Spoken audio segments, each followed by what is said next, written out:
Con el permiso del señor director, vamos a hacer la presentación del curso. Primeramente, permítanme saludarlos a todos. Queremos hablar acerca de Jesús, ¿no? Pero no del Jesús que nos han enseñado en las iglesias, sino aquel que muchos académicos han cubierto, incluso muchos expositores ya han hablado, ¿no? El tema del Jesús apocalíptico, el Jesús guerrillero. El día de hoy vamos a hacer la presentación, pero vamos a meterle un poco de fuego. Abróchense sus cinturones y vamos a comenzar a conversar en este pequeño viaje. De antemano, familia, tenemos que nosotros que preguntarnos lo siguiente. La pregunta que tenemos que hacer a todo el mundo. ¿Está usted listo para desafiar lo que usted creía sobre Jesús? ¿Acaso quiere usted descubrir una verdad más profunda y poderosa de lo que alguna vez se ha imaginado? Si es así, bienvenido al curso Desenmascarando a Jesús. Un viaje que cambiará su vida y, si usted es predicador, su ministerio.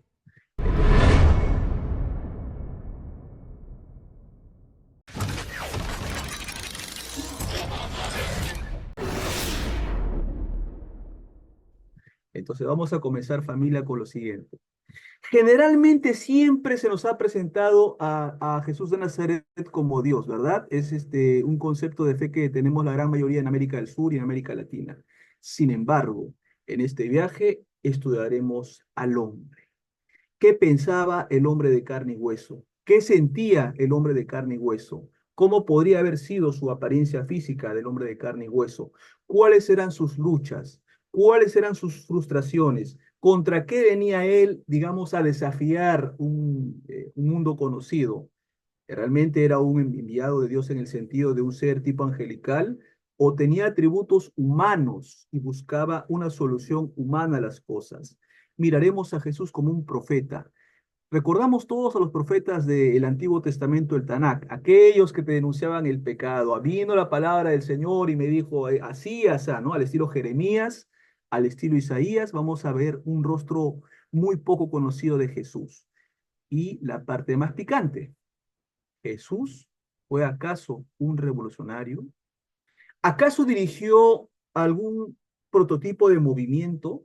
¿Fundó algún tipo de partido político?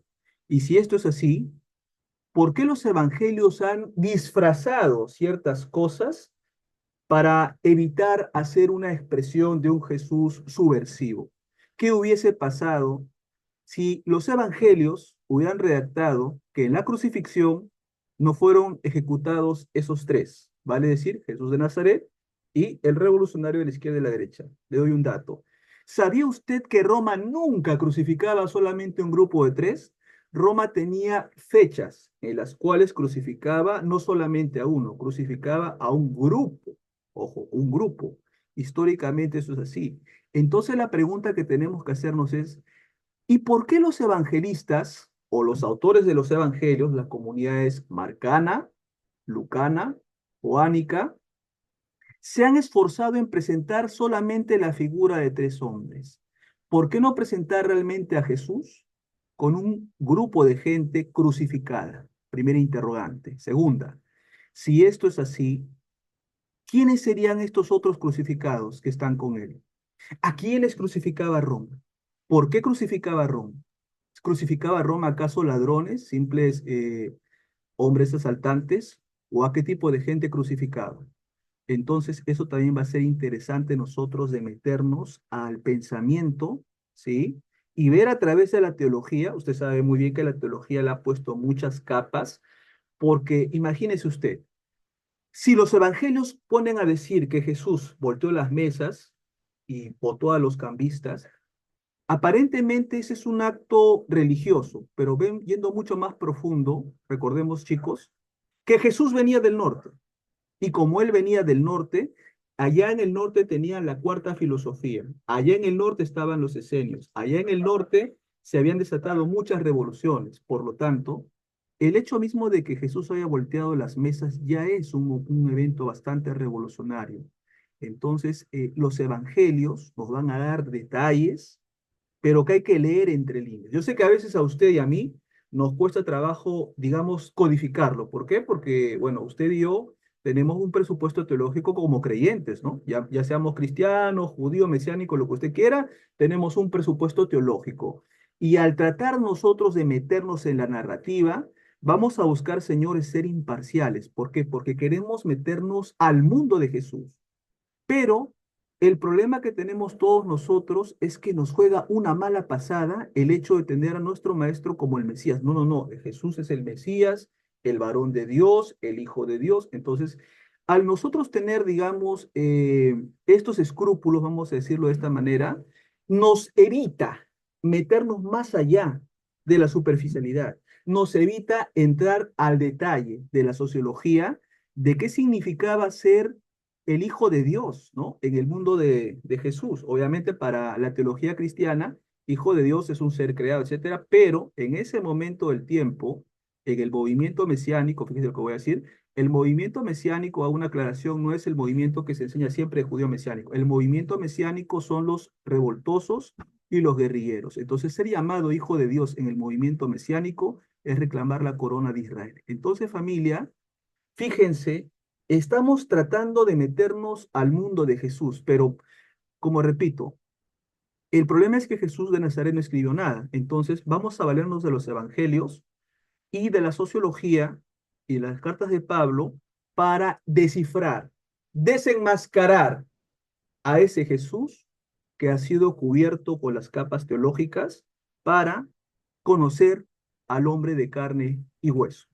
Entonces, uno dirá, profesor Harold, suena muy interesante.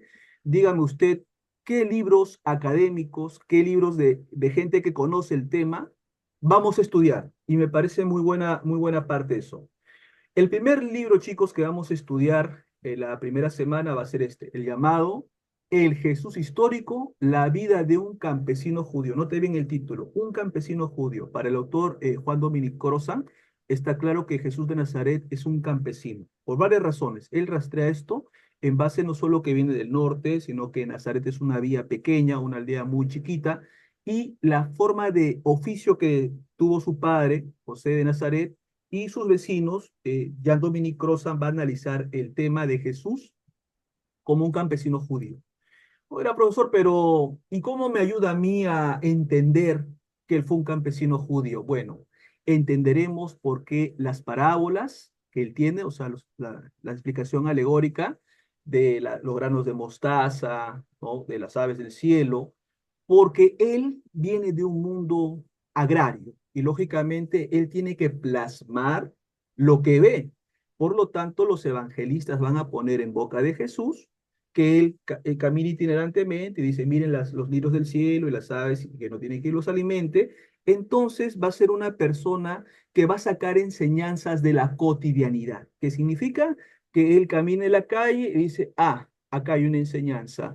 O veo una interacción entre dos personas o dos pescadores, acá hay una enseñanza. Entonces, Dominic Crozan quiere meternos en esa vía de un hombre, ¿sí? De una clase media baja, que va a comenzar a caminar por el norte de Israel. Y esa persona va a comenzar a abrevar enseñanzas justamente, pues, de no solamente el movimiento de Juan el Bautista, sino como mencionábamos, de la cuarta filosofía de Judas el Galileo. Entonces, Crozan quiere meternos, primero que nada, a ubicarnos en el estatus social de Jesús como ser humano y por qué él crea esas parábolas. O sea, él no lo crea porque, digamos, pues viene algo, ¿no? Sino porque él es un observador.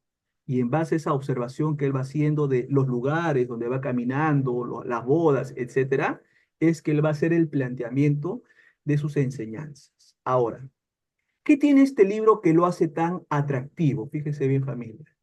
Ver a Jesús como un judío del Mediterráneo. O sea, de entrada, John Dominic Crozan dice, a ver, usted puede creer que Jesús sea Dios o no Dios. Bueno, eso no está en discusión, dice Crozan. Para mí, Crozan, hablo como si fuera él, me interesa que usted se meta en la vida de un campesino judío. Si usted es capaz de entender cómo vivía un campesino judío en la época del primer siglo, usted entenderá las luchas, usted entenderá por qué Jesús debatía con los saduceos o por qué Jesús debatía con un grupo de fariseos, ¿no?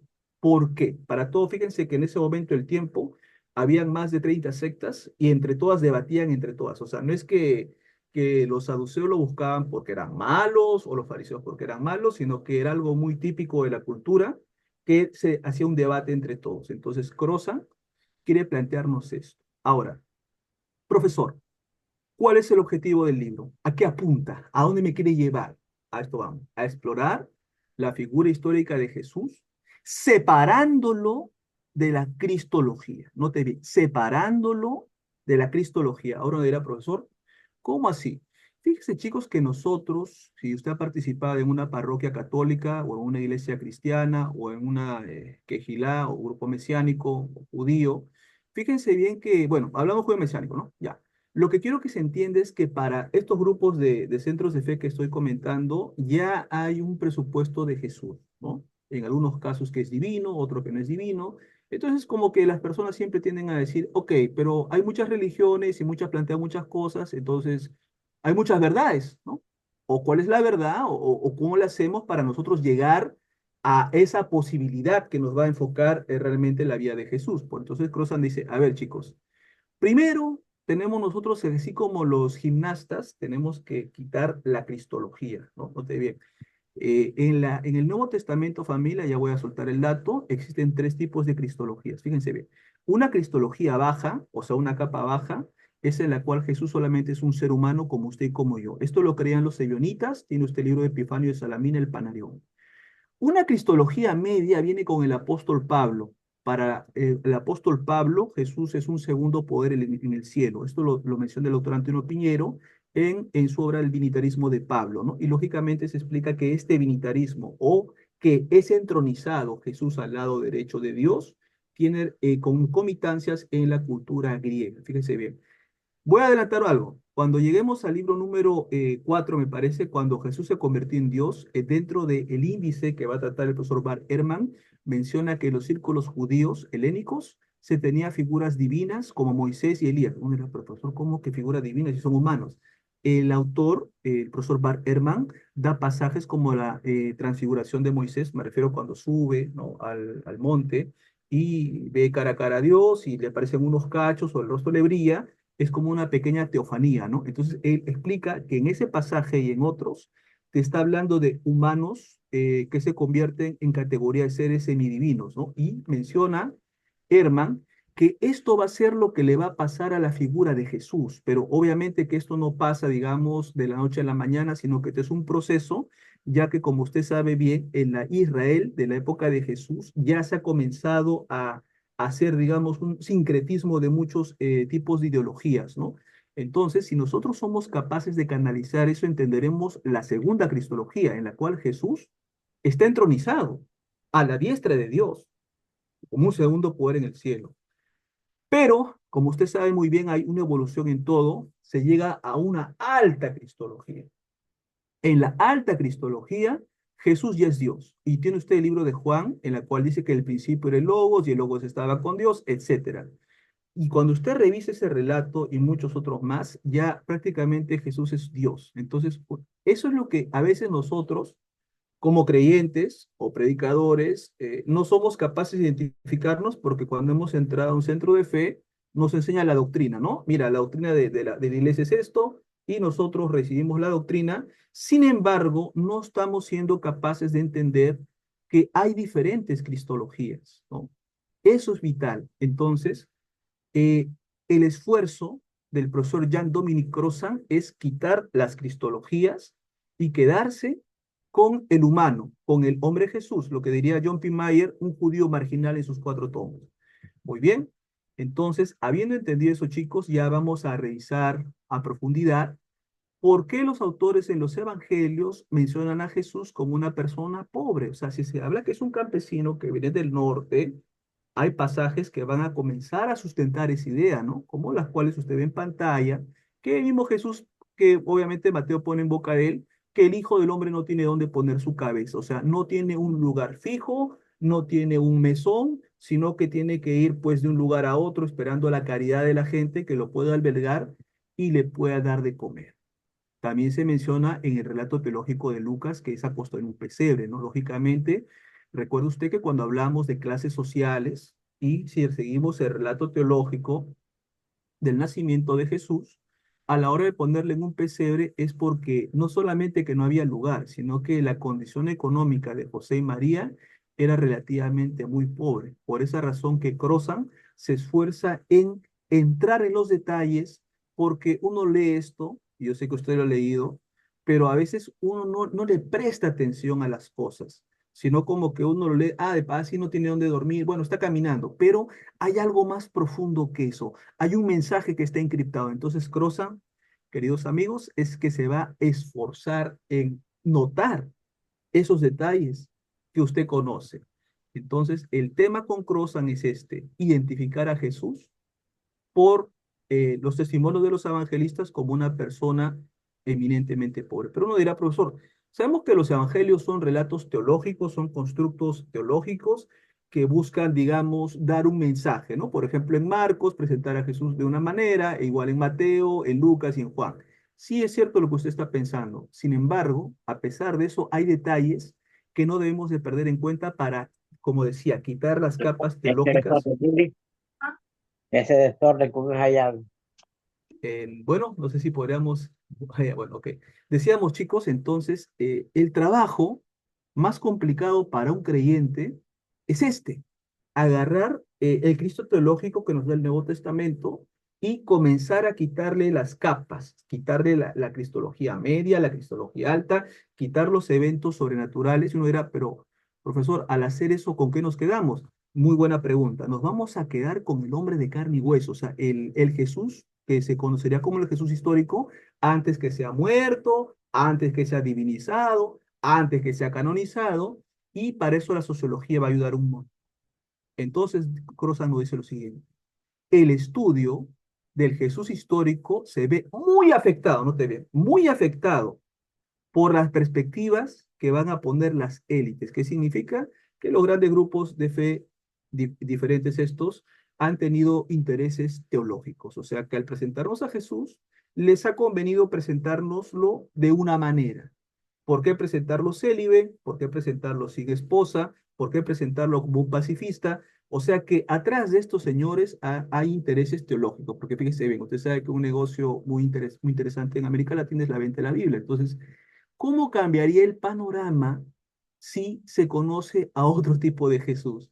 Entonces, eso sería, digamos, como que produciría un pequeño shock espiritual o shock mental en la cabeza de la gente, ¿no? Entonces, Crozan quiere desafiar ese status quo con el libro. Entonces, por eso es que él comienza a entrar a tallar en este tema. Ahora bien, Crozan también quiere presentarnos lo que comentábamos, decía, ¿por qué Jesús debatía mucho con los saduceos? ¿Por qué Jesús debatía mucho con un grupo de fariseos? Entonces decimos, bueno, es que querían darle la contra, porque usted sabe que el Hijo de Dios, nada, fíjense bien. Para Crozan está claro que el debate es una guerra ideológica, fíjense bien, ideológica, ¿por qué? Para Crozan Jesús representa a los pobres y oprimidos que vienen del norte, y estos pobres y oprimidos van a hacerle eco a los grandes encopetados, a los grandes potentados de Jerusalén. ¿Por qué cree usted que hay una frase que se decía, estúpidos galileos? ¿Por qué? Porque la gente de Jerusalén se burlaba hasta de la pronunciación de la gente que venía de Galilea. ¿Recuerda usted el pasaje teológico en el cual a Pedro le dice, ah, pero tú eres uno de ellos, porque tu manera de hablar te delata? O sea que están apuntando a la pronunciación, al acento de voz que usó Pedro al momento, pues, de que, oye, tú has caminado con él. No, no, que yo no conozco a ese hombre. Entonces, a ese tipo de detalles es que Crozan nos lleva. Entonces, para Crozan está claro, ¿sí? Que no es que Jesús los haya debatido porque, bueno, pues es, digamos, el Hijo de Dios, sino para Crozan está claro que Jesús los ha debatido. ¿Por qué? Porque él representa la voz de los marginados, la voz de los oprimidos, y esta voz de esta gente que no se puede defender va a ser un eco contra los grandes poderosos que son representados por grupos fariseos y saduceos. Entonces, Crozan nos quiere llevar ese entendimiento. También en el libro de Crozan Familia quiere él darnos un paseíto por las constantes presiones políticas, sociales y económicas que vivía Israel en la época de la ocupación romana. O sea, él quiere rastrear este tipo de detalles en el Nuevo Testamento. ¿Por qué les cobraban el tributo? ¿Por qué había recaudadores de impuestos, o sea, agentes de aduana que cada cierto tiempo iban y explotaban a la gente, ¿no? Y le decían, mira, tienes que dar tanto. Por eso que se presenta a Levi Ben Alfeo, conocido como Mateo, como un recaudador de impuestos o agente de aduanas, lo mismo que saqueo, ¿no? Entonces, como decía, chicos, al margen de que hay muchas cosas que son teológicas, o sea, que son tomadas de otra cultura, que son anacrónicas, sin embargo, hay una pequeña esencia, que es la que nos va a servir para estudiar la vida de Jesús. Entonces, en este tipo de pasajes, Crozan dice, a ver, ¿todos hemos leído este pasaje? Sí. ¿Lo conoce usted? Lo conozco yo. Sin embargo, dice Crozan, usted nunca se ha puesto a reflexionar en la trascendencia de guerra social acá, de guerra ideológica. ¿Por qué? A ver, ¿de quién es esta moneda? Del César, ¿no? Ya, denle al César lo que es del César y Dios lo que es de Dios. Ya. Eso que parece tan sencillo, para Crozan es una lucha entre los oprimidos, en este caso, para este escenario, va a ser Israel, y el opresor, que es el imperio ocupante Roma, con sus agentes, los saduceos, y los grandes príncipes de Israel que reciben favores de Roma. Entonces, atrás de cada relato, atrás de cada versículo que usted puede ver, para Crozan hay una lucha escondida, pero no de un hijo de Dios en el sentido, porque un hijo de Dios es un ser omnipotente, omnipresente, lo que sea, sino de un ser humano que tiene problemas, que tiene dificultades, que tiene luchas y que tiene esperanzas. Por esa razón es que Crozan, ¿sí?, quiere quitar al Cristo teológico, quiere llevarlo a usted y a mí a rastrear a ese Jesús histórico que pudo haber caminado hace 2000 años. Incluso nos va a hablar del caso de las extorsiones. Yo sé que usted ha visto en sus países y también acá en el mío que hay grupos de gente actualmente que extorsionan, piden cupos. Ya, eso que para nosotros es algo, entre comillas, normal en nuestro mundo, Crozan dice, eso mismo se vivía en la época de Jesús. Y nos lleva al relato de Lucas. Mira, pero, profesor, Lucas nunca vivió en el tiempo de Cristo, que él viene de otro tiempo, que es el griego. Bueno, con todo y esas cosas, lo que no puede quedar por fuera, chicos, es que habían grupos extorsionadores, ¿no? Y eso se lo puede revisar en la Israel del Segundo Templo. Y acá el ejemplo más papal es este, ¿no? Que justamente le preguntan, ¿no? Oye, ¿qué haremos?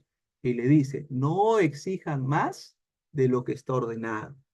No hagan extorsión a nadie, no calumnien y conténtense con su salario. O sea, notamos acá otra vez entre líneas que el grado de putrefacción social era altamente fuerte y que obviamente pues sobrevivían, vamos a decir así, estos agentes de Roma explotando, exfoliando, exprimiendo al pueblo. Lógicamente esto no suena muy espiritual, pero es lo que Crozan va a rastrear en el libro. Y nosotros vamos a ver cómo los grandes grupos saduceos están muy contentos con Roma. ¿Por qué cree usted que a ellos no les interesa creer en la resurrección de los muertos, ni mucho menos una expectativa mesiánica? Pero siempre preguntémonos, ¿por qué? Porque ellos recibían su autoridad de Roma. Los cargos sacerdotales eran subastados por los romanos y por los Herodes. Por lo tanto, en este pasaje, si bien es cierto, es del siglo IV del libro gnóstico de Juan, pero con todo y eso deja un sabor de lo que es la corrupción en el Israel del Segundo Templo. Vendrán los romanos y destruirán nuestro lugar santo y nuestra nación. O sea que si destruyen el templo, señores, perdemos nuestros ingresos económicos y ahora, ¿de qué vamos a vivir? Eso van a ser un poquito la preocupación de los corruptos en la época de Jesús. Ahora, también quiere llevarnos Crozan un pequeño viaje de Jesús como un visionario y un maestro. Acá se va a tratar bastante lo que es el reino de Dios. Pero note que cuando hablamos del reino de Dios en el sentido mm, sociológico, no es el reino pues donde los ángeles están tocando las arpas, tiquirín, tiquirín, tiquirín, no, sino que el reino de Dios en el lenguaje de la revolución judía implica votar a Roma, votar a Herodes, que son reyes idumeos, y establecer a los legítimos herederos de David en el trono. Entonces, pero usted sabe muy bien que eso no se va a lograr dando una mejilla y la otra. Eso se va a lograr, desgraciadamente, a través de las armas. ¿Recuerda usted la independencia que tuvimos acá en América Latina? Bueno, se le llama Corriente Libertadora del Norte con Simón Bolívar y Corriente Libertadora del Sur con Don José de San Martín. Pero fíjese que ambas tuvieron un componente que asemeja mucho a la época de Jesús. No fueron pacíficas, tuvo que haber mucho derramamiento de sangre. Entonces, el reino de Dios, en la perspectiva de Crozan, Nada tiene que ver con un mundo donde los ángeles tocan las arpas, sino tiene que ver con un estado independiente, un estado teocrático, tiene que ver con eso. Y yo sé que de eso muy poco sale en la iglesia o en los centros de fe porque es algo que ya invita, ¿no? A hablar el tema de las armas, revolución. Entonces, eso es un poquito, digamos, espinoso hablarlo, ¿no? También Crozan hace un análisis familia de pasajes de Jesús como profeta. Hay muchos pasajes en los cuales se le habla como un profeta. Y lógicamente usted sabe muy bien que el estilo del profeta en la época preexílica y exílica es que el profeta cumple tres funciones. El profeta busca denunciarle al pueblo sus pecados cuando ese pueblo se está torciendo de la fe en Dios. Tiene usted el caso de Jeremías, también tiene el caso de Isaías y de Amós. El profeta tiene la función de reprender a los sacerdotes cuando estos están dejando de servir a Dios y sirven a sus vientres. Entonces usted tiene un montón de profetas que reprenden a los Kohanim, a los sacerdotes. También hay un grupo de profetas que reprenden al rey cuando el rey se está desviando de la teocracia. Tiene usted el caso de Samuel, perdón, eh, cuando reprenden a David, Natán, cuando Natán reprende a David. Entonces, Crozan quiere entender a Jesús como este tipo de profeta veterotestamentario. ¿Qué significa? Que Jesús le hace un llamado al arrepentimiento al pueblo porque nota que el pueblo ha perdido ese contacto con Dios. Que también Jesús tiene un perfil que le está llamando la atención a los sacerdotes. Por eso su lucha es con los saduceos, pues. Si no, no tendría sentido esto. Y que finalmente el propósito de Jesús pues es llevar este mensaje de arrepentimiento a las élites, me refiero a la gente alta pues de Jerusalén, ¿no? Pero lógicamente nadie va a aceptar, me refiero a los encopetados, el mensaje y van a terminar llevándolo a la muerte. Tal vez este va a ser el tema más polémico, Jesús como mago y profeta. Yo sé que la palabra mago ha sido muy usado peyorativamente por grupos antimisioneros, de hecho hay exponentes de lo mismos, que utiliza sus programas y canales para presentar a Jesús como un mago, ¿no? Y de hecho, fíjense que desde la sociología hay que entender que en el mundo antiguo el llamado magoi, el mago, no era pues como el chamán que agarra y te escupe, no, o sea, eso es algo actual. En el mundo antiguo, el ser un mago y un mago implicaba sabiduría, conocimientos en la medicina y en la astrología. Entonces, fíjese que estos componentes hacen de Jesús en el mundo antiguo un mago, pero repito, no en el sentido peyorativo que utilizan los ateos y los antimisioneros, no en ese sentido, sino en el sentido de que era un magoi, un mago, por eso utiliza la saliva, utiliza el barro, utiliza a veces su palabra, utiliza sus manos, a veces le tocan del cuerpo, porque en el mundo antiguo así eran conseguidos los magois. Por eso usted tiene antecedentes, fíjese bien lo que le voy a decir, en Asclepios. En Asclepios tenía usted un antecesor de Jesús, que era una persona conocida que sanaba. En Roma, Apolonio de Tiana era otro magoi, que era conocido por sus sanidades. Entonces, ahora acá viene algo que va a ser de repente un poquito espinoso. ¿Cuánto de estos elementos tomaron los evangelistas y se los achacaron a Jesús? Y uno podría preguntarse, entonces, profesor, quiero que me diga algo. Supongamos que Jesús no hubiera existido en el escenario mundial. Ok. Ahora, quisiera que usted me comente, profesor, si en Israel había alguna memoria de sanadores que hacían milagros y sanidades y curaban gente. Bien, les voy a dar uno. Joni el dibujante. Se comenta mucho en la tradición oral que había un hombre llamado Joni el dibujante, que cada vez que una persona venía, Joni dibujaba como un tipo de círculo, ¿sí? Y producía lluvias y también sanaba personas. Entonces, diríamos nosotros que el hecho de que Jesús haya sanado gente podría verse por una rama. Uno podría decir, profesor, pero ¿cuánto de influencia hay de Asclepio, Apolonio de Tiana, etcétera?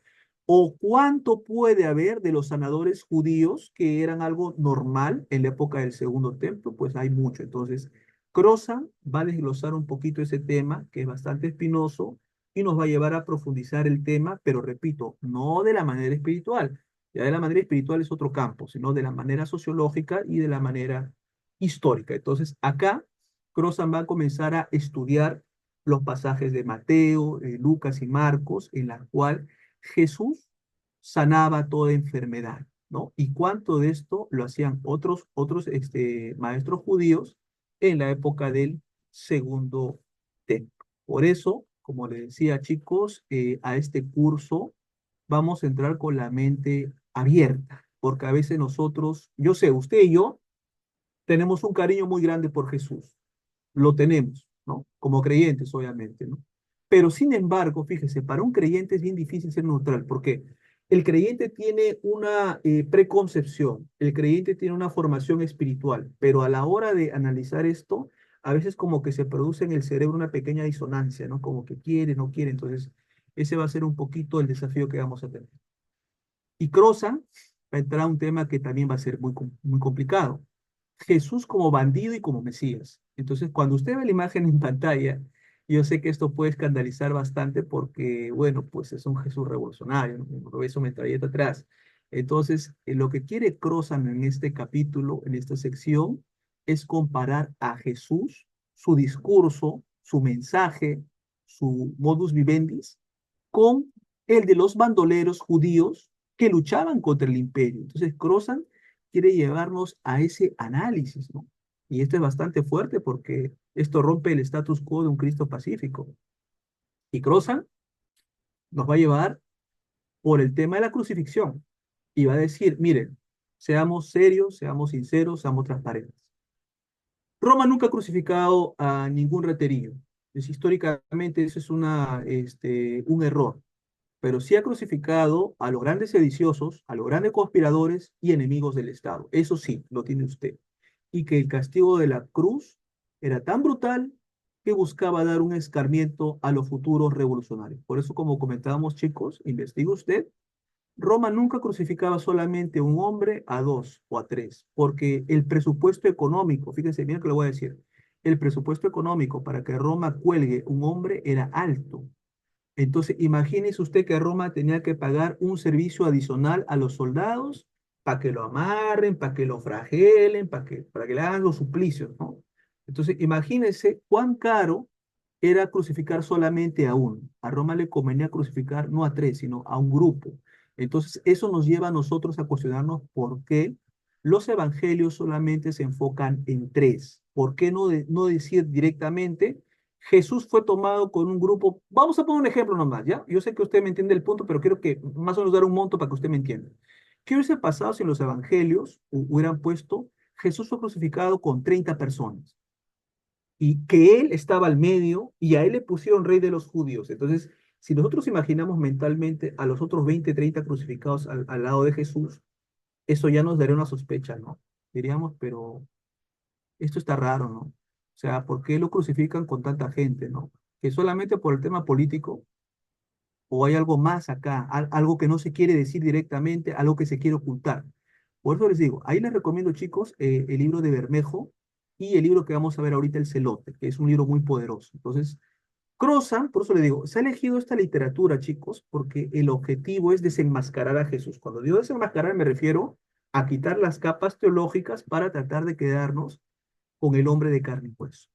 Crozan también quiere estudiar a Jesús como un rebelde y revolucionario. O sea, revolucionario porque van a haber cosas que él va a hacer, que están en los evangelios, que nosotros lo leemos, pero no nos hemos puesto a pensar un solo minuto las repercusiones que ese solo acto de un solo hombre podía influenciar en el resto que está mirando ahí. Entonces, eso es lo que Crozan quiere llevar, ¿no?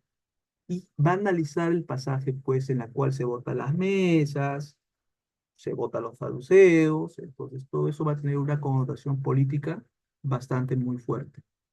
Ahora, Crozan también quiere analizar un tema que va a ser interesante llamado la magia y la comida. Como estamos explicando la magia, chicos, no lo enfocamos desde el punto de vista de un mago que saca conejos del sombrero. Eso no, pues no. Sino que estamos explicando que el mago y en el mundo antiguo, era una persona que tenía conocimientos de medicina, de astrología y de muchos conocimientos empíricos. Entonces, el magoy en el mundo antiguo era una persona sumamente importante. Entonces, acá lo que quiere Crozan es analizar el partimiento de pan, la multiplicación de los peces, desde un punto de vista de la magia. O sea, él lo quiere ver de esa parte social y quiere ver qué esconde la simbología de los números, ¿no? Las 12 canastas, los peces, los 5.000 hombres. Entonces, a Crozan se preocupa mucho por descifrar estos detalles que pueden ser muy obvios, ¿no? Pero él quiere verlo de una parte más sociológica, no tanto espiritual, porque espiritual es ya lo teológico, ¿no? Entonces, eso va a ser muy interesante para Jean-Dominique Crozan en su libro. Ahora, como decía, no va a ser el único libro, ¿no? Obviamente, ahora vamos a ver otro libro. Para acá una pequeña remembranza de Saqueo y también de las bodas de Canaán. Lógicamente que las bodas de Canaán, acá suelto un dato, no es Crozan, acá hay otro autor, bueno, es un autor nacional de mi país, que hizo un planteamiento revolucionario en la cual plantea que Jesús se casa en este pasaje, ¿no? Pero bueno, eso ya se va a conversar más adelante. También Crozan quiere analizar el tema de la muerte y la sepultura, cómo la muerte y la sepultura de Jesús dan un giro a la historia, o sea, de la muerte de Jesús en la cruz, una muerte humillante porque fue desnudado, fue despellejado, cómo los apóstoles van a transformar esta muerte en una muerte gloriosa, ¿no? Ahí recomiendo un libro, chicos, se llama El Hijo de Dios de Wright, en la cual él explica que la resurrección de Jesús fue algo muy común en el mundo antiguo. ¿Qué dice Wright? De que la gente tenía visiones, de que la persona muerta que había fallecido, que era muy querida por ti, podía comer contigo, hasta podía hablar contigo, y tú dices, no, es que sí, yo le he visto y he hablado, yo le he tocado. Y no da un caso, da muchos casos, profesor Wright, en el libro El Hijo de Dios. Entonces, recomiendo que puedan revisar esa literatura en ese apartado. Entonces, Crozan quiere apuntar algo similar acá. Él quiere entender justamente el tema de la crucifixión y cómo la muerte de Jesús, la resurrección de Jesús, va a ser reinterpretada por el apóstol Pablo y cómo esto va a comenzar a influenciar en otros grupos, ¿no? Porque fíjese que también para estudiar el Nuevo Testamento, chicos, tiene usted que estudiar el misterio de Leucis, también tiene usted que estudiar el mitraísmo, ¿no? El fármacos, muchos conceptos, pues, que no los conocemos, ¿no? Pero que si no se conocen, uno pues cree que las cosas caen de arriba, ¿no? Pero hay una lógica detrás de todo, hay un porqué detrás de todo. Ahora, en el primer libro académico, chicos, eso es lo que se va a ver. ¿Qué se miraría en el segundo libro académico, que sería la segunda clase? Bueno, acá entraríamos con el profesor Bar Ehrman, con el libro Jesús, el profeta apocalíptico del nuevo milenio. Ahora, en este libro, Ehrman quiere presentarnos a Jesús como un visionario, como una persona que tiene una expectativa de que el fin de los tiempos está allá y va a haber una guerra escatológica. Lógicamente que él lo menciona porque Jesús, al igual que los qumranitas, pensaban que iba a darse la guerra de los hijos de la luz con los hijos de las tinieblas y que finalmente Dios iba a prevalecer. Entonces, Herman quiere llevarnos de la mano a ese punto. Ahora, el contexto del libro es presentarte a Jesús como un profeta apocalíptico, como alguien que dice, el fin está cerca, la destrucción viene, arrepiéntanse que los pueblos van a ser destruidos. Ese va a ser el enfoque sobre el cual va a caminar Herman, ¿no? Ahora, ¿qué pretende el profesor Herman con este libro? Bueno, quiere examinar esas enseñanzas apocalípticas de Jesús. O sea, cómo se compara esta prédica de Jesús, llamémosla así, con la prédica que tenían los esenios, con la prédica que tenían estos grupos que pensaban que ya, el maestro de justicia o el Melquisedec que enfrentaba a Melquiresha. Entonces, él quiere hacer este análisis, ¿no? De un profeta apocalíptico y que las palabras de que vendrá el Hijo del Hombre, etcétera, son algo común en la gente que tenía esta ideología muy cimentada. También nos menciona el profesor Herman que el tema del fin de los tiempos y la restauración de la monarquía es algo normal en el mundo del Antiguo Testamento. Por eso va a haber pasajes como Isaías, que finalmente habrá un tiempo de paz. También menciona al libro de Daniel, que los muertos se levantarán del polvo, ¿no? Lo que quiere Herman es llevarnos al hecho de que Jesús predicó lo que predicó porque al igual que otros apocalípticos, él tenía esta visión de que el fin es ya. O sea, para que usted me entienda, Jesús no fue el único en su especie, en el sentido de que tenía este mensaje, era uno de muchos, había muchos ahí en ese tiempo.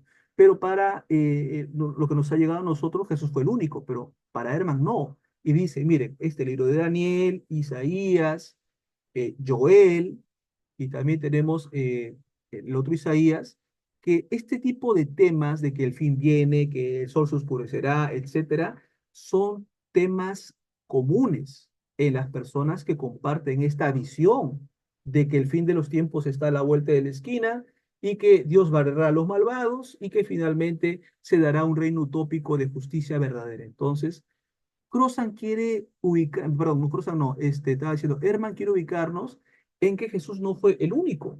Al igual que él, hubieron otros profetas apocalípticos que tenían esta misma visión, solamente que de los otros no se habla, ¿no? Pero es a lo que nos quiere llevar Herman. Por eso decíamos que el libro número 2 de Jesús como profeta apocalíptico es bastante importante. Y acá Herman nos mete algo, ¿no? Dice, ¿cuáles son los problemas de reconstrucción? A ver, ¿qué dificultades tenemos para separar las interpretaciones teológicas de los escritores de los evangelios de los hechos históricos? Para que usted me entienda. El asesinato de Herodes a los niños, ya sabe usted que eso no es histórico. Eso no figura ni en Josefo ni en otra fuente, sino eso es un constructo teológico que busca presentar a Jesús como un segundo Moisés. Entonces, para Herman, está claro que identificar este tipo de elementos es difícil, pero que tiene que hacerse para decir, a ver, esto de acá, ejemplo, de los evangelios, es 100% teológico porque, digamos, es anacrónico, está fuera de tiempo, nunca sucedió en su tiempo, pero esto de acá, por la vida que vivieron los judíos en la época del Segundo Templo, por la explotación de Roma, esto sí puede acercarse a la verdad, o esto sí puede tener una capa histórica que puede haber pasado. Entonces, en el segundo punto, Herman va a llevarnos a este punto. Las dificultades que tenemos nosotros, usted y yo, para quitar, separar lo teológico de lo histórico. Pero ya sabe usted que lo que tenemos nosotros como fuentes van a ser los evangelios, las cartas de Pablo, los escritos de Josefo, pero hay que saber filtrar. ¿Sí? Perdón, disculpa. Muy bien. El tema de juicio y redención. La promesa de que los justos se salvarán y habrá un castigo para los impíos. ¿Por qué cree usted que los cabritos, los corderos a la derecha y los cabritos a la izquierda? Y será el lloro y crujir de dientes. Bien. Este tipo de mensaje apocalíptico, dice Herman, pues es bastante común. En el libro de Enoc, usted lo va a ver con mucha frecuencia, también en el libro de Jubileos. Entonces, el tema del juicio en Mateo 12, 36, 37, Juan 5, 22 y Juan 12, 47, 48 tiene un porqué.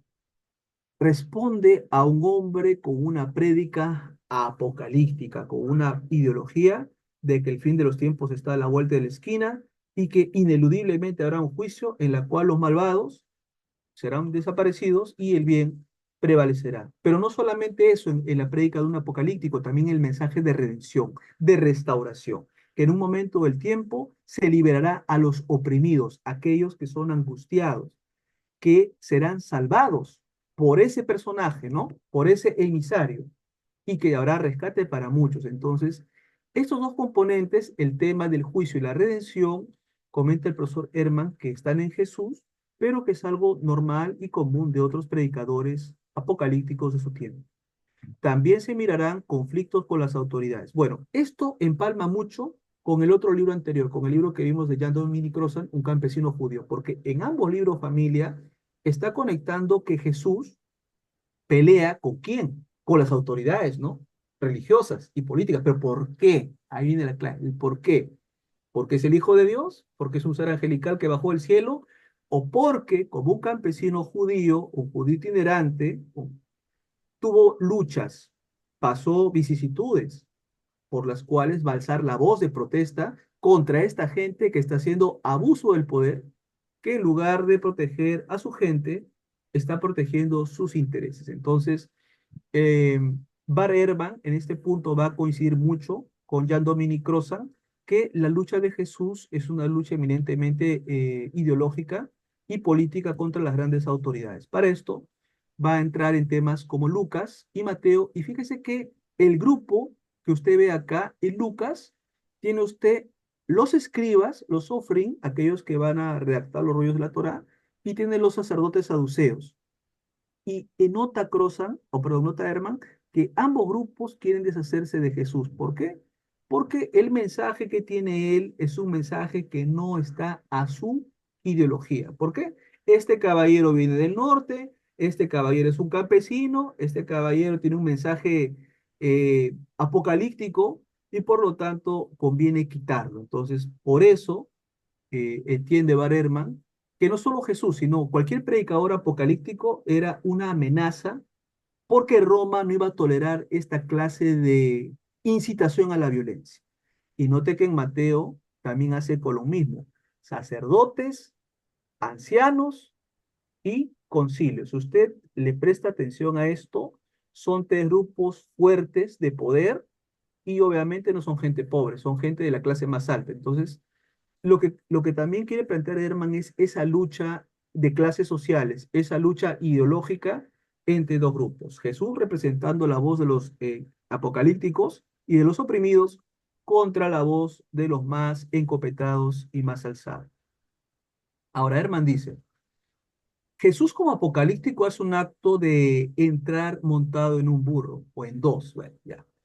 Para él el punto no es ese, que venga a montar un burro, eso no es lo importante. Para el profesor Herman, lo picante acá que este es un acto de provocación. O sea, por eso le decía, miren bien, es un acto de incitación, de llamar a la violencia. ¿Por qué? El hecho de que le entre montado en un burro, miren lo que va a pasar, voy a ir a la siguiente slide, perdón, discúlpeme, va a hacer que la gente grite Hosana al Hijo de David. Nosotros hemos escuchado que esto de la parte de la fe, sí, Hosana al Hijo de Dios, y cantamos, sí, pero dice en este caso el profesor Herman, no se equivoque usted, Hosana al Hijo de David, Baruch haba Beshem Adonai, bendito el que viene en el nombre del Señor, y Hosana en las alturas, nada tiene que ver con seres angelicales, sino este es un grito a las armas, como quien dice, vino, está acá el hijo de David y nos tenemos que unir a la revolución. Eso suena, yo sé que bastante fuerte y muy picante, pero entiende el profesor Herman que esa es la expectativa mesiánica que tenían los judíos. Ahora, si usted le pregunta a un judío talmúdico en la época actual qué opina del Mesías, le va a decir algo muy interesante. Tiene que pelear las guerras mesiánicas, tiene que llevar a Israel a ser, digamos, pues, una potencia, ¿no? Vamos a llamarla así, y ese pensamiento talmúdico no está muy lejos de lo que ellos pensaban. Por lo tanto, note usted que estas frases, Hosana al Hijo de David, bendito el Rey que viene en nombre del Señor, paz en el cielo y gloria en las alturas, no tiene un componente tanto de amor y paz como los hippies, sino tiene un componente bastante violento, muy subversivo. Entonces, eso también es interesante lo que nota el profesor Bart Ehrman. Entonces, como decíamos, chicos, estos textos que usted ve en pantalla, yo sé que usted los ha leído muchas veces, los ha meditado, sin embargo, esconden una incitación a la violencia, un llamado a las armas y un posible bloque de subversión. El profesor Herman va a analizar la resurrección, que fíjense, este es el tema más picante, de verdad.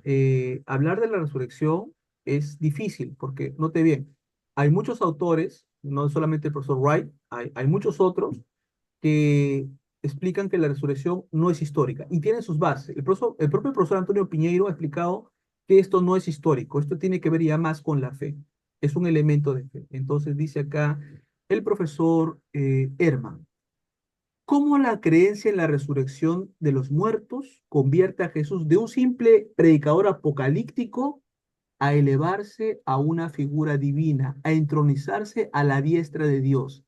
Ese proceso explica Herman en este capítulo, que es bastante bueno. Y de esa manera Herman quiere entender por qué Pablo no le interesa el Cristo humano, le interesa el Cristo glorificado, el que está a la diestra del Padre, etcétera.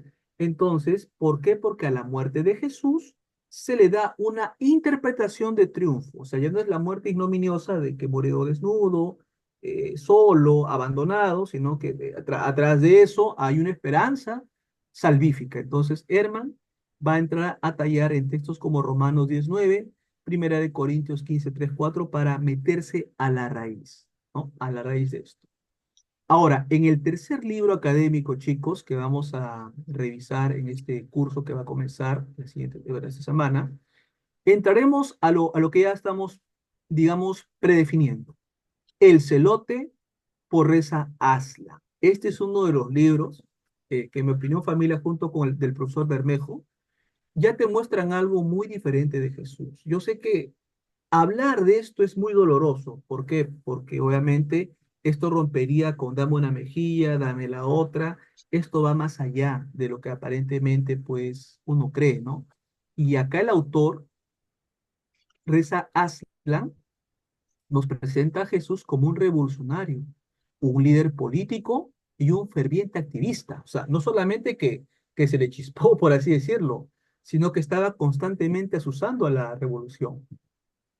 Ahora, para plantear esto, noten ustedes, chicos, que el profesor Aslan tampoco no lo hace porque él es un iluminado, sino él dice, a ver, el contexto es una Israel ocupada por Roma. Y como está ocupada por Roma, hay descontento, hay malestar, hay fastidio, y van a surgir una serie de bandidos y bandoleros que van a querer ponerle un alto a esta opresión. El objetivo que tiene Aslan con esto es desentrañar la figura histórica de Jesús frente al Cristo teológico. Al igual que planteaba el profesor Jean-Dominique Crozat, bueno, acá hace un eco con Reza. Ambos están de acuerdo. Usted no puede estudiar a Jesús, al Jesús judío humano, si usted le mete el hombre del el Hijo de Dios, el que hace milagros, si usted ya mete esas capas, ya no lo va a poder estudiar porque ya está desdibujando al personaje que más adelante va a ser enriquecido, recubierto con digamos, atributos teológicos. Por eso le decía, de cajón, hermanos y amigos y vecinos, fíjense que hay tres cristologías, como dije al inicio. El trabajo nuestro, que nos dicen los profesores, es bajar de arriba a abajo. ¿Qué significa? Todos partimos de una cristología alta, que Jesús es Dios. Ya. De ahí bajar un escalón abajo, que Jesús es un segundo poder en el cielo. Bajar un escalón abajo, al subsuelo, como quien diga, que Jesús es un simple humano.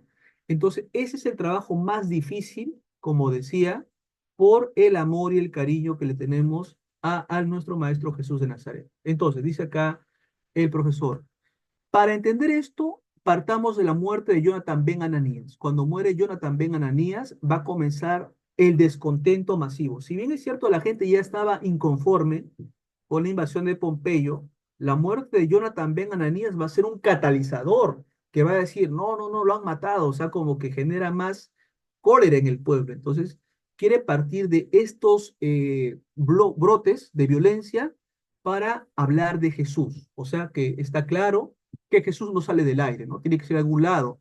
Y su lucha tampoco es por nada, tiene que ver por algo. Ahora, analiza Aslan el título de Mesías.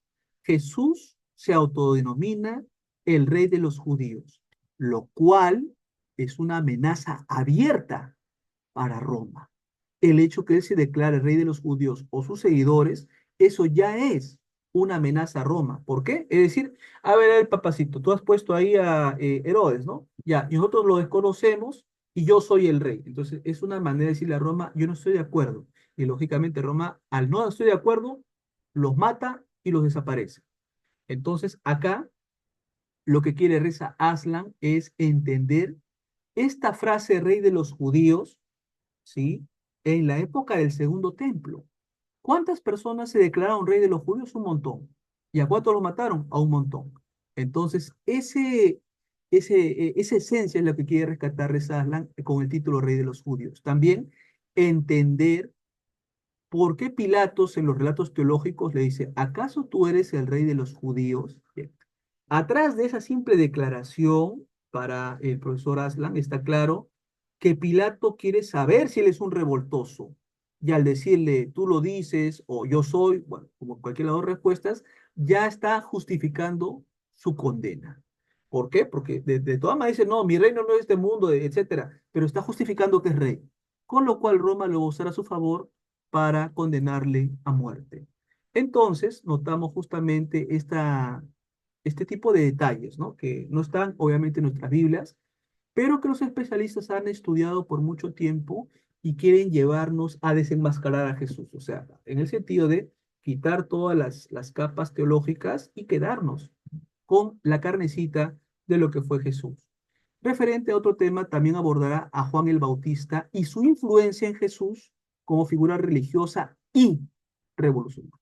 Está claro que para Aslan el hecho que diga El hacha está puesta al aventador y cortará la era y los echará en fuego.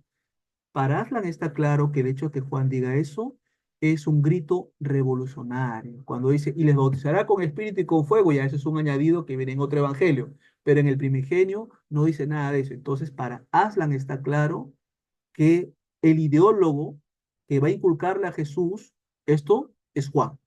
O sea que Juan sería pues el maestro del maestro, en el sentido de la ideología y la lucha que tenía contra los poderosos de su época.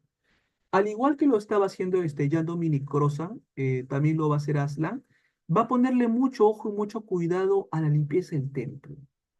El simple hecho de volcar las mesas, ¿qué cosa implica? ¿A qué te invita? ¿Por qué lo hace Jesús? ¿Solamente lo hizo él? ¿Lo hicieron sus seguidores? ¿Contagiaron al resto que estaba ahí? ¿Se produjo una escaramuza? ¿O qué fue lo que pasó? Entonces, ese tipo de consecuencias es que se quiere entender. Nosotros sabemos que uno dice teológicamente, no, es que el maestro vio que vendían y se enardeció el celo de la casa de Dios, mangos. Ahí los autores académicos dicen, no, eso está bien para una iglesia, ¿no? Con el debido respeto, dicen los autores. Pero yendo más profundamente, estos son actos violentos que van a invitar a una revolución, porque el que lo va a ver va a decir, hoy verdad, ¿no? Hoy sí siempre me están vendiendo caro, que cada vez me suben el precio de la paloma, ah, yo también lo voy a volcar. Entonces es como que contagia, ¿no? Entonces algo así, algo así.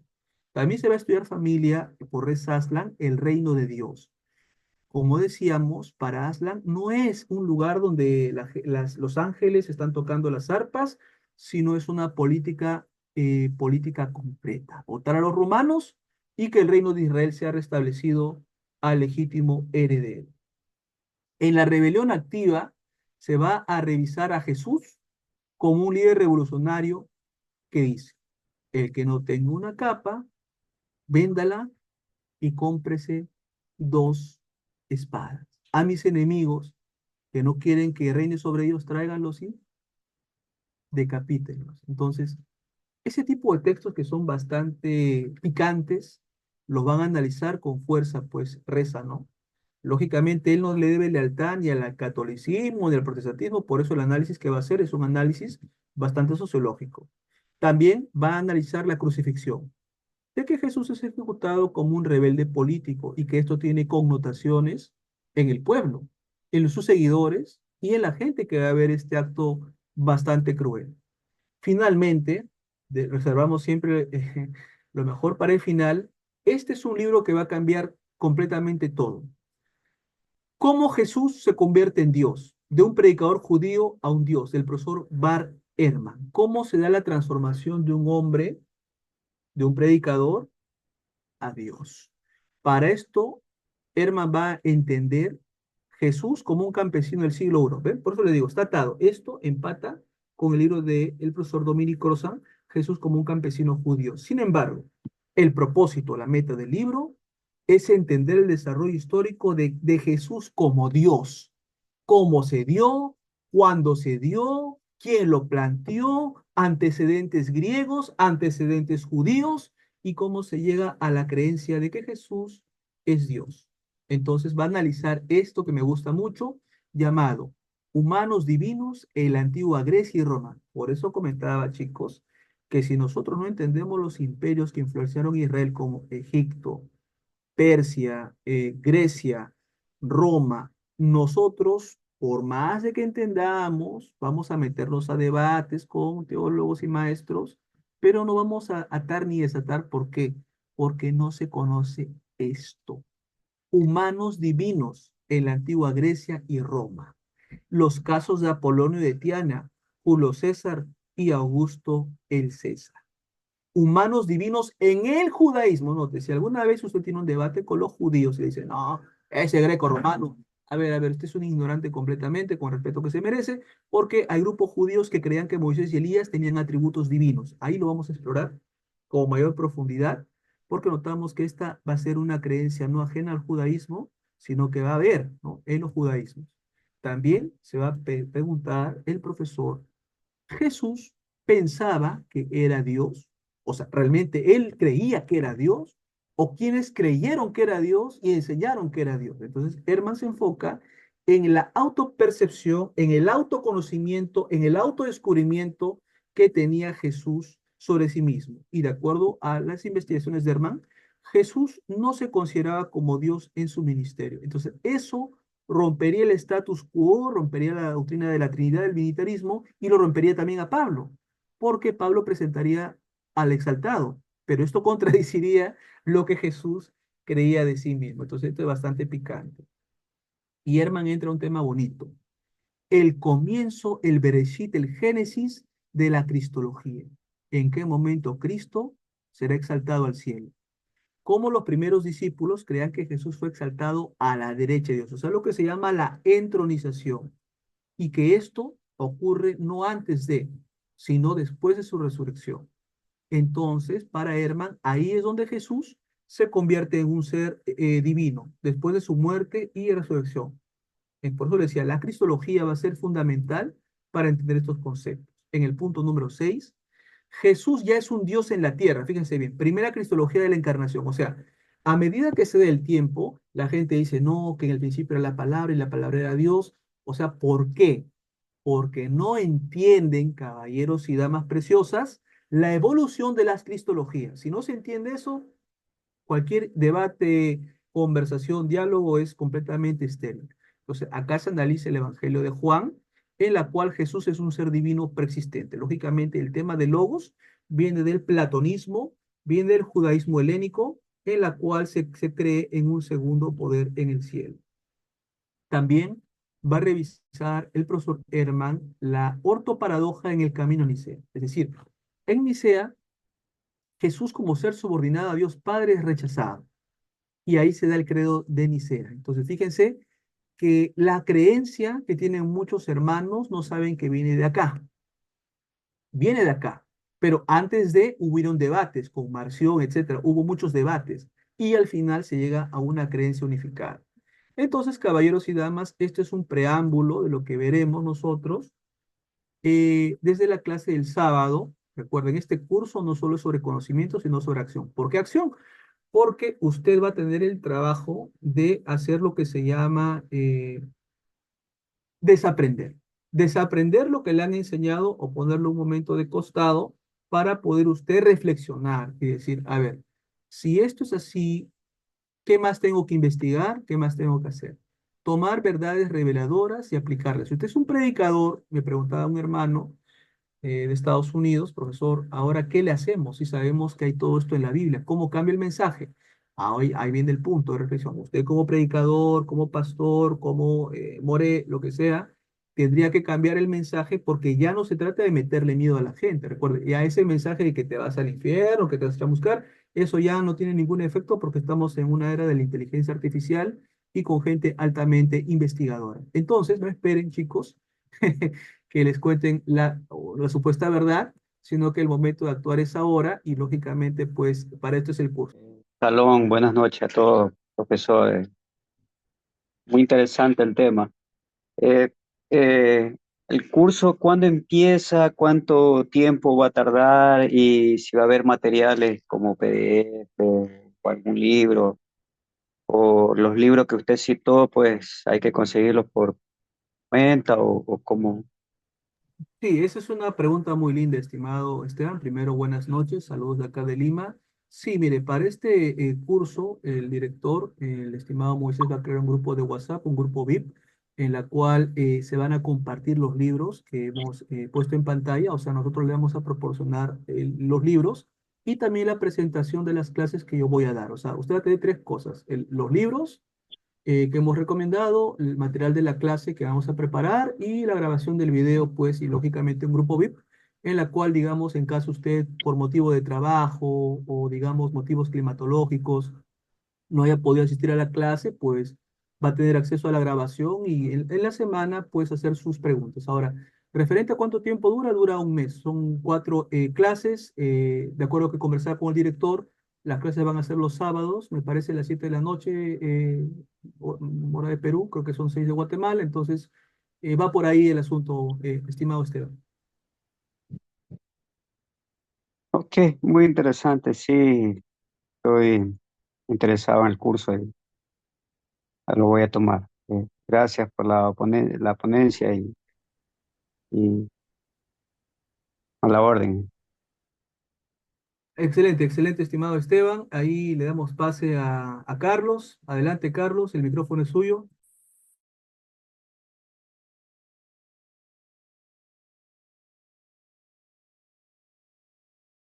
Buenas noches. Sí, y el Moshe, profe Moshe, buenas noches. Ah, pues yo tenía una duda, ¿no? Ya que hablamos de Jesús y todo, ¿y qué pasaría con los discípulos del por qué sus muertes y ya que del todo lo que ya usted dijo, entonces queda una duda en ello. ¿Qué pasó con los discípulos y por qué sus muertes? ¿O cómo sucedió? Pues una pregunta muy interesante, ¿no? Fíjese de que, bueno, revisando la parte histórica sobre Jesús, en base a los autores que hemos planteado, está claro que él fallece y es enterrado, etcétera, ¿no? Ya. Ahora, la segunda parte de su pregunta, ¿qué pasa con ellos? O sea, ¿a dónde se van y cómo mueren y por qué mueren? Bueno, definitivamente ellos tenían una creencia muy sólida de que Jesús es el Mesías. Ahora, recuerda que la lógica de Jesús es un predicador apocalíptico. ¿Qué significa? El fin de los tiempos está allá, el reino de la luz prevalecerá sobre el reino de las tinieblas, por lo tanto, los 12 y simbólicamente los 70 tienen que llevar ese mismo mensaje apocalíptico, porque tal cual es el maestro, tal cual mensaje llevan los alumnos. Entonces, ellos al llevar este mensaje apocalíptico a diferentes partes del imperio, note bien que el mensaje de decir el fin de los tiempos está cerca, se viene el cambio de era, etcétera, entonces va a hacer que la gente se preocupe poco en pagar impuestos y que la gente busque una vida más de tipo ascética. Por lo tanto, esto para Roma va a ser una enorme amenaza, por lo cual a muchos de ellos los va a mandar a ejecutar. Cuando otros discípulos se van a otros imperios, otras partes a llevar su mensaje. Ese mensaje no le va a hacer mucha gracia a muchos reyes, por eso de que desde la parte más patrística se dice que a algunos pues les cortan la cabeza, a otros los pasan con lanza. Entonces, el porqué de sus muertes sería porque ellos continúan el mensaje de su maestro de que el fin de los tiempos está cerca y que al venir el Hijo del Hombre, o sea, refiriéndose a la persona de Jesús, entonces pues va a haber un cambio de era. Entonces, por lo tanto, este mensaje no le va a ser muy agradable, no solo al Imperio Romano, sino también a los persas, a los partos. Por lo tanto, el discípulo de Jesús es un potencial incendiario, en el sentido de que más que el celote que dice, oye, vamos a portar las armas a matar a los romanos, te da ideología. No, el fin de los tiempos está ya, ya viene la gran guerra, el cambio de época, el Hijo del Hombre vendrá en las nubes del cielo. Entonces, ese tipo de mensaje, eh, voy a dar un ejemplo para que, a ver si me puedes entender. No sé si usted recuerda lo que pasó con David Koresh, que llevó a sus seguidores a una parte, creo que Guyana francesa, y los llevó al suicidio, ¿no? Porque precisamente él tenía un mensaje de que ya viene el fin de los tiempos, etcétera. Entonces, algo así era muy peligroso para Roma y para los imperios. Entonces, la razón de por qué mueren los discípulos de Jesús es porque ellos continúan este mensaje de fin de los tiempos y obviamente pues por esa razón ese mensaje le es lesivo a los romanos y también a otros imperios y por eso es el porqué de sus muertes. Espero haber respondido a su pregunta de manera satisfactoria. Mm, sí, sí, estuvo bien. Me surgió otra. Antes de que terminara, dijo que eh, la tecnología ya había avanzado y todo eso, y seguir diciendo que el infierno y el cielo es como, mm, entonces sería realmente, hay, existe una vida después de esta, o simplemente es como, se acaba como dijo Salomón. Mire, una pregunta muy linda que hace usted y le recomiendo los siguientes temas, no sé si puede tomar nota. Mire, le recomiendo tema número uno, el zoroastrismo. Le digo por qué. En el zoroastrismo es la primera parte donde los judíos que están en Babilonia van a tener contacto con lo que va a ser un tipo de cielo o infierno. Note, hasta antes de ellos entrar en el imperio persa, ellos pensaban, como dice en el Génesis, que la persona cuando moría sencillamente iba a un lugar llamado Seol. Le doy el ejemplo. Cuando le dicen a Jacob, mira, tu hijo José ha muerto, ¿qué es lo que él dice? Harán descender con dolor mis canas al Seol. ¿Qué significa? Que en esa creencia primitiva, ellos pensaban que todos iban a un lugar llamado Seol, o sea que ahí acaba toda la tumba. Pero cuando ellos entran en contacto con los persas, comienza la creencia en la resurrección, los muertos que se levantan del polvo, vida después de la muerte. Entonces, ¿qué tema le recomiendo para el tema de cielo, infierno? ¿En qué momento aparece esta creencia? Le recomiendo el estudio, estimado Carlos, del zoroastrismo. Entonces, usted estudia el zoroastrismo y con el zoroastrismo va a tener usted, digamos, el enfoque de en qué momento, pues, ellos tienen la creencia de que hay una vida después de la muerte, ¿no? También le recomiendo estudiar la invasión de los griegos a los judíos. Note bien, los griegos lo que le van a aportar a los judíos son los campos elíseos, los campos asfódelos y el llamado Hades. Por eso que usted cuando lea el Nuevo Testamento griego va a ver que la palabra Hades va a ser muy común en el uso del Nuevo Testamento. Entonces, tema número uno, zoroastrismo. Tema número dos, el helenismo en la época de los macabeos. Y con eso usted va a tener, digamos, el panorama. Ahora, si usted me pregunta si hay o no hay, bueno, eso, estimado Carlos, ya es un tema de fe, ¿no? Ahí en temas de fe yo no puedo meterme porque ahí tengo que respetar la creencia de todas las personas. Pero académicamente sí le recomendaría el tema del zoroastrismo y el tema del helenismo en la época macabea para que vea el tema de la vida después de la muerte, cómo comienza en el pueblo de Israel. Muy bien, gracias. Entonces, gracias, gracias. Te voy a leerlo, dice, saluditos, profesor. Referente a los milagros de Jesús, habían hombres que hacían milagros y los escénicos. Yo leí un libro que también hacían milagros. ¿Me puede explicar algo? Claro, con mucho gusto, estimado Antonio. Primero, buenas noches. Un placer saludarle de acá de Lima. Y es correcto lo que usted dice. Comentamos el caso de Joni, el dibujante, que hacía, de acuerdo a la tradición judía, hacía círculos y cada vez que él dibujaba un círculo sanaba gente, incluso hacía llover. Ahora, como usted lo está citando en el Qumran, hay partes donde dice de que había personas a las cuales se les expulsaba demonios, ¿no? Se les decía, maldito demonio, sal de este hombre, y maldecían al demonio y bendecían a Dios. Entonces, diríamos pues que para entender un poquito más de los milagros, sí es fundamental revisar el Qumran, porque es ahí donde ellos han dejado más literatura referente al tema. En el caso de los fariseos también tienen alguna literatura, pero esto ya aparece obviamente pues en lo que va a ser la Gemara y en el Talmud, ¿no? Pero a pesar de que el Talmud es posterior, también se menciona el caso de mucha gente que es sanada. Entonces diríamos de que los milagros, vamos a llamarla así, eran algo normal en el mundo antiguo. Recuerda usted que en Roma tenían Apolonio de Tiana. O sea, Apolonio de Tiana era una figura conocida en el Imperio Romano que era característica por sanar gente. En el caso de los griegos, Asclepios o llamados Culapios, que es representado con un hombre con una vara, con dos serpientes así como enroscaditas, que este hombre también transmitía lo que son las sanidades. Entonces diríamos de que referente a los milagros, eran algo normal en el mundo antiguo, ¿no? Y que habían otros personajes muy distintos a Jesús que también lo hacían. Ahora, si es que esto viene de Dios o no, ya ese es un tema más de tipo espiritual, ¿no? Que no puedo comentarlo porque ya es un tema de fe, ¿no? Pero digamos que sí, académicamente, habían muchos otros sanadores y taumaturgos que realizaban señales antes de Jesús, durante Jesús y después de Jesús. Eso sería mi respuesta. Mi hermano, es un placer como siempre, a sus órdenes y bueno, estamos en comunicación. Entonces, chicos, esperando siempre con la gratitud del director Moisés de que, bueno, este propedéutico haya sido importante para ustedes y pues que se lleven alguna perla esta noche. Así que bueno, pues me despido yo de acá de Lima, les mando un abrazo, muchas bendiciones de acá de Perú y pues con los valientes nos vemos el sábado con el director, el mismo canal de la misma hora. Así que bueno, un abrazo chicos, fuerte de acá de Lima y estamos en comunicación.